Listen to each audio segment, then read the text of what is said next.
నన్ను రమ్మన్నారట. రాజేశ్వరి, నీ మనసులోని మాటలు చెప్పావు, దానికి నా సమాధానము విన్నావు. కానీ అదే విషయాన్ని ఈ ఊరందరికీ తెలిసేలా చేసి నలుగురు 4 రకాలుగా మాట్లాడుకోవడానికి అవకాశం ఇచ్చి నీ జీవితాన్ని నాశనం చేసుకోకు అని చెప్పడానికే నేను ఇక్కడికి రమ్మన్నాను. ఈ చుట్టుపక్కల గ్రామాల్లో ఒక చెల్లి నన్ను అన్నయ్య అని పిలుస్తుంది, ఒక అక్క నన్ను తమ్ముడు అంటుంది, ఒక అమ్మ నన్ను కొడుకులా ప్రేమిస్తుంది. కానీ నీ ఒక్కదానికి నేనెందుకు ప్రియుడిగా కనిపిస్తున్నాను? ఇందులో నా తప్పేదైనా ఒకటి క్షమించు.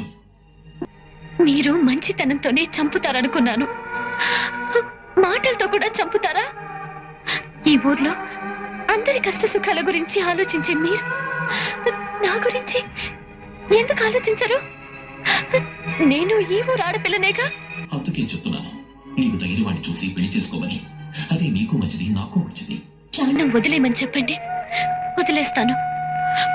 ప్రాణం పోయే వరకు ఎదురు చూడమని చెప్పండి, ఎదురు నిన్నే కాదు, నా జీవితంలో ఏ అమ్మాయిని పెళ్లి చేసుకోను. అదే ఎందుకని అడుగుతున్నాను. ప్రతి మనిషి జీవితంలో పుట్టుక, పెళ్లి, చావు అనే 3 ఉంటాయి. నా జీవితంలో పుట్టుక, చావు మాత్రమే ఉండాలని నిర్ణయించుకున్నాను. ప్రతి స్త్రీ నాకు తల్లితో చెల్లితో సమానం. చాలా పొరపాటు పడుతున్నారు.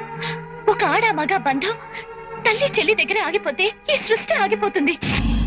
నిజమే, కానీ అదే భగవంతుడు సృష్టించిన ఈ జీవరాశులన్నింటిలోనూ తల్లి స్పర్శ, తల్లి శ్వాస తగలని జీవి ఈ సృష్టిలో ఉంటుందా? ఉండదు.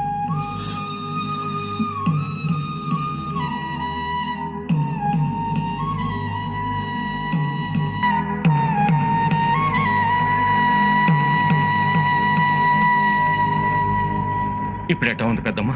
పొరుడు 2 రోజుల్లో రావచ్చు, కానీ కుష్ఠరోగం మీ ఆవిడ ఒళ్ళంతా పాకింది. కాబట్టి పుట్టబోయే బిడ్డ పైన తల్లి ఊపిరి కూడా పడకూడదయ్యా.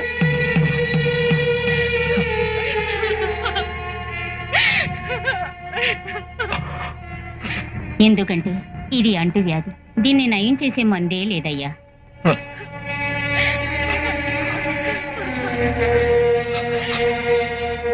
నేను నా బిడ్డ పురుడికి మారేడు మిల్లి వెళ్తున్నాను, 2 రోజుల్లో వస్తాను.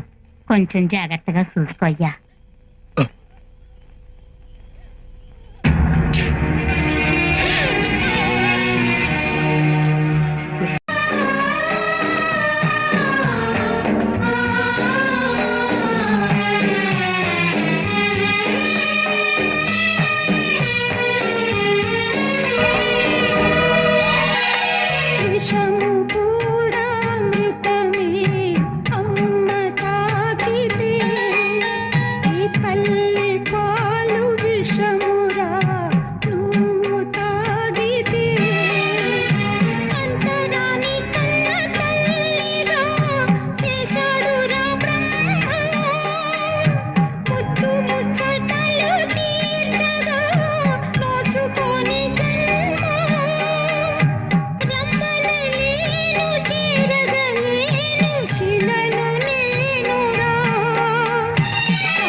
మొదటిసారి చూసేది తల్లి మొహాన్ని.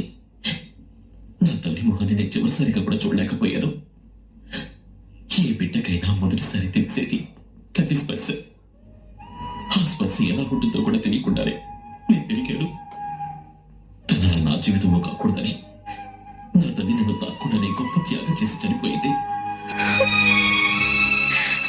సృష్టిలోనే అన్నింటికన్నా గొప్పది అమ్మంటారు. అలాంటి అమ్మను చూడలేకపోయినా నేను ప్రతి స్త్రీలోనూ అమ్మని చూస్తూ మా అమ్మ ఇలా ఉండేదేమో, మా అమ్మ ఇలా ఉండేదేమో అని అనుకుంటూనే పెరిగాను. పుట్టడానికి ఈ ఊరు సాయం చేయలేదు. నా పుట్టుక ఈ ఊరందరికీ సాయం కావాలని నా తల్లి ఆశించింది.